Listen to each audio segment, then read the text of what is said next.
ओम नमः शिवाय। गौरी शंकर भगवान की जय हो। प्रिय भक्तजनों, आज की इस वीडियो में हम सुनेंगे सोमवार व्रत कथा। तो प्रेम से बोलिए शंकर भगवान की जय हो। एक समय की बात है, भगवान शिव माता पार्वती के साथ भ्रमण करते हुए मृत्युलोक के अमरावती नगर में पहुँचे, जहाँ उस नगर के राजा ने भोलेनाथ का एक विशाल और खूबसूरत मंदिर बनवा रखा था। शिवजी और माता पार्वती उस मंदिर में रहने लगे। एक दिन माता पार्वती ने भगवान शिव से चौसर खेलने की इच्छा जताई।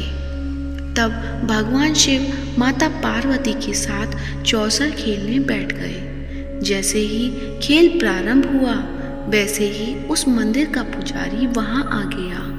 तब माता पार्वती ने पुजारी जी से सवाल किया कि यह बताइए कि इस बाजी में किसकी जीत होगी।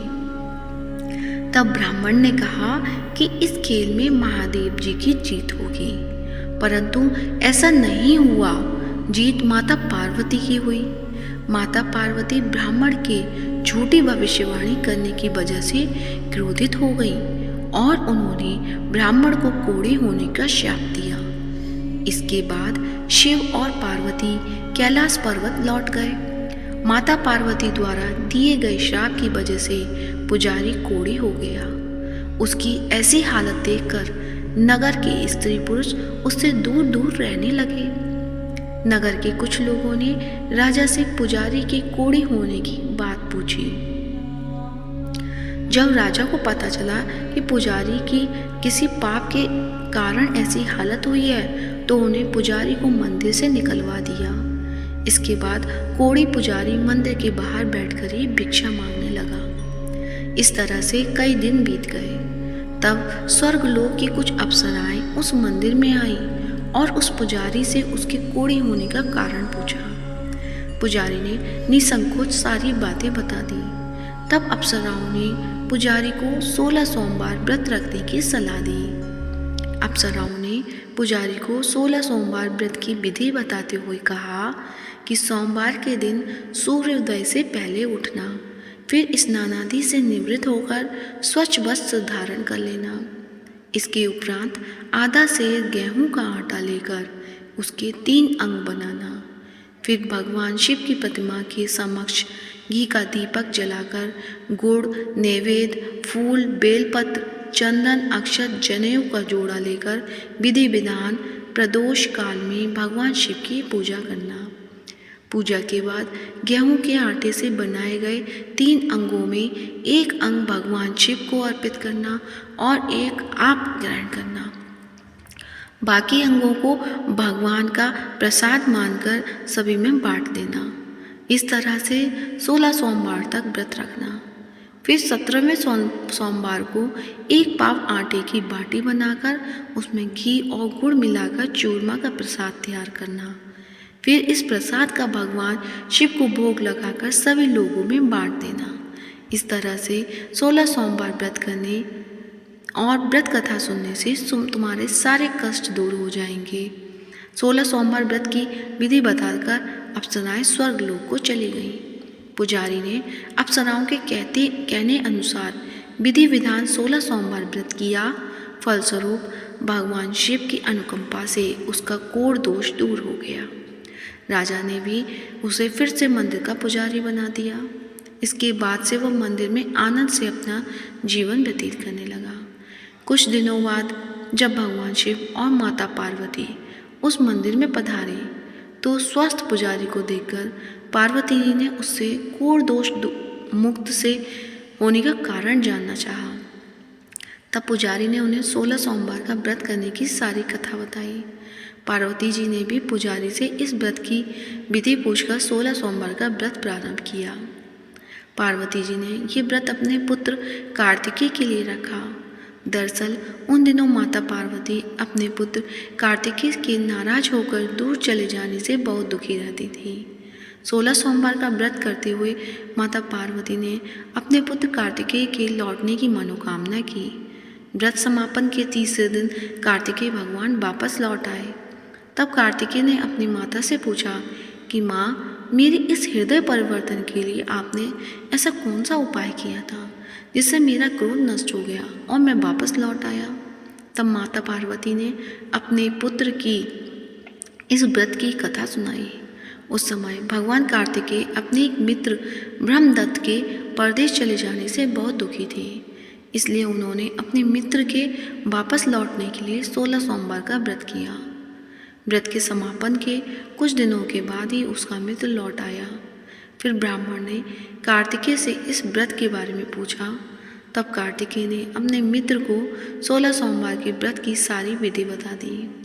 फिर उसने भी ये व्रत किया। 16 सोमवार व्रत का समापन करने के बाद ब्रह्मदत्त विदेश यात्रा पर निकल गए। विदेश में राजा हर्षवर्धन की बेटी राजकुमारी गुंजन का स्वयंवर हो रहा था। राजा ने प्रतिज्ञा की थी कि उसकी हथिनी स्वयंवर की माला जिसके गले में डालेगी उसी से उसकी पितृ विवाह करेगी। ब्राह्मण भी राजकुमारी के स्वयंवर में शामिल हो गया। तभी एक सजी धजी हथिनी सूंड में जयमाला लिए वहां आई और उसने ब्राह्मण के गले में जयमाला डाल दी। फलस्वरूप राजकुमारी का विवाह ब्राह्मण से करा दिया गया। एक दिन ब्राह्मण की पत्नी ने पूछा कि हे प्राणनाथ, आपने ऐसा कौन सा शुभ कार्य किए कि उस हथिनी ने सभी राजकुमारों को छोड़कर आपके गले में जयमाला डाली। तब उस ब्राह्मण ने अपनी पत्नी को 16 सोमवार के व्रत की विधि बताई। इसके बाद राजकुमारी ने भी पुत्र की इच्छा से 16 सोमवार का व्रत किया। कुछ समय बाद भगवान शिव की अनुकंपा से राजकुमारी को भी एक सुंदर और स्वस्थ पुत्र की प्राप्ति हुई, जिसका नाम गोपाल रखा गया। बड़े होकर राजकुमारी ने पुत्र गोपाल ने अपनी माँ से पूछा कि माता, मैंने तुम्हारे ही घर में जन्म क्यों लिया, इसका क्या कारण है। तब माता गुंजन ने पुत्र को 16 सोमवार व्रत की महिमा के बारे में बताया। व्रत का महत्व जानकर गोपाल ने भी ये राज्य पाने की इच्छा से ये व्रत किया। व्रत समापन के बाद गोपाल घूमने के लिए अपने नगर के पास ही दूसरे किसी नगर में गया। वहाँ के वृद्ध राजा को गोपाल पसंद आ गया और उसने अपनी पुत्री मंगला का विवाह गोपाल से करा दिया। 16 सोमवार के व्रत करने से ही गोपाल महल में पहुंचकर आनंद से रहने लगा। 2 साल बाद उस वृद्ध राजा का निधन हो गया तो गोपाल उस नगर का राजा बन गया। राजा बनने के बाद भी वह विधिवत 16 सोमवार का व्रत करता रहा और व्रत के 17वें सोमवार को गोपाल ने अपनी पत्नी मंगला से व्रत की सारी सामग्री लेकर वह शिव मंदिर पहुंचने के लिए कहा। लेकिन पत्नी ने अपनी पति की आज्ञा का उल्लंघन करते हुए सेवकों द्वारा पूजा की सामग्री मंदिर में भेज दी। जब राजा ने भगवान शिव की पूजा पूरी की तब आकाशवाणी हुई कि हे राजन, तेरी पत्नी ने 16 सोमवार व्रत का अपमान किया है, इसलिए रानी को महल से निकाल दे, नहीं तो तेरा सारा धन वैभव नष्ट हो जाएगा। आकाशवाणी सुनकर राजा ने रानी को महल से निकाल दिया। इस तरह से रानी भूख की प्यासी उस नगर में भटकने लगी। फिर रानी को उस नगर में एक बुढ़िया मिली जो सूत काटकर बाजार में बेचने जा रही थी, लेकिन उससे सूत उठ नहीं रहा था। तब बुढ़िया ने रानी से कहा, बेटी, यदि तुम ये सूत उठाकर बाजार तक पहुंचा दोगी तो मैं तुम्हें धन दूंगी।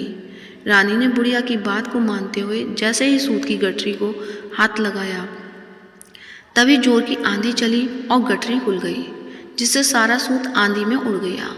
तब बुढ़िया ने उसे फटकार कर भगा दिया। फिर रानी चलते चलते किसी नगर में एक तेली के घर पहुंची।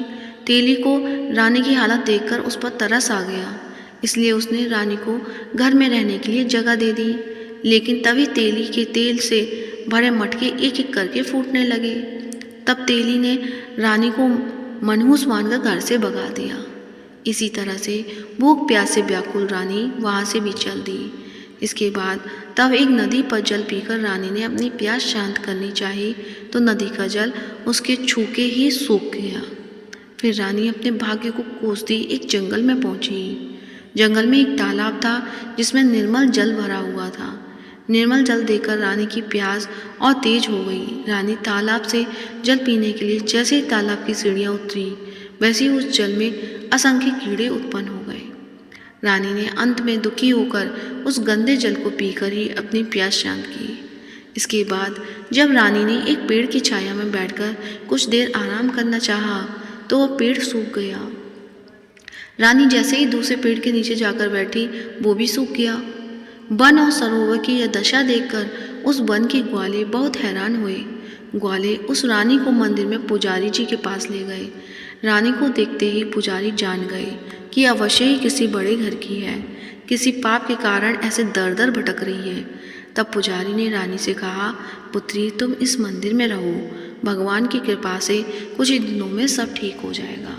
रानी उस मंदिर में रहने लगी, लेकिन रानी भोजन बनाती तो सब्जी जल जाती, आटा छूती तो उसमें कीड़े पड़ जाते, जल स्पर्श करती तो उसमें बदबू आने लगती।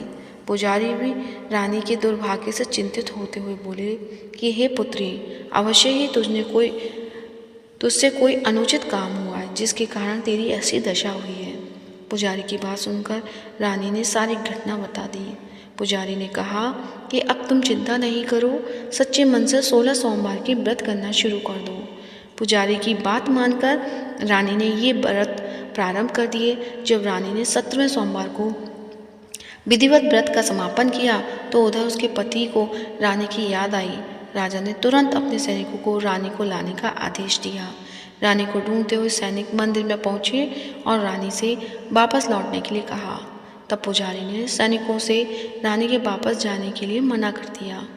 इसके बाद राजा स्वयं उस मंदिर में पुजारी के पास पहुंचे और रानी को महल से निकाल देने के कारण पुजारी से क्षमा मांगी। तब पुजारी ने कहा, यह सब भगवान शिव के प्रकोप के कारण हुआ है। तब पुजारी ने रानी को वापस भेज दिया। रानी महल में आ गई। रानी के स्वागत में पूरे नगर को सजाया गया और राजा ने ब्राह्मण को अन्न, वस्त्र और धन का दान दिया। इस तरह से रानी 16 सोमवार का व्रत करते हुए अपने पति के साथ महल में आनंद पूर्वक रहने लगी। भगवान शिव की अनुकंपा से उसका जीवन खुशियों से भर गया। कहते हैं, जो कोई 16 सोमवार व्रत की कथा सुनता है या सुनाता है, उसकी सभी मनोकामनाएं पूरी होती हैं।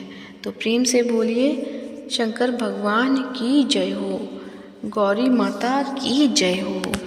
अब सुनते हैं सोमवार व्रत की दूसरी पौराणिक कथा। एक साहूकार था। वह भगवान शिव का अनन्य भक्त था। उसके पास धन दौलत किसी भी चीज़ की कमी नहीं थी। तब भी वह उदास रहा करता था, क्योंकि उसकी कोई संतान नहीं थी और संतान प्राप्ति की कामना के लिए वह रोज भगवान शिव के मंदिर में जाकर दीपक जलाता था।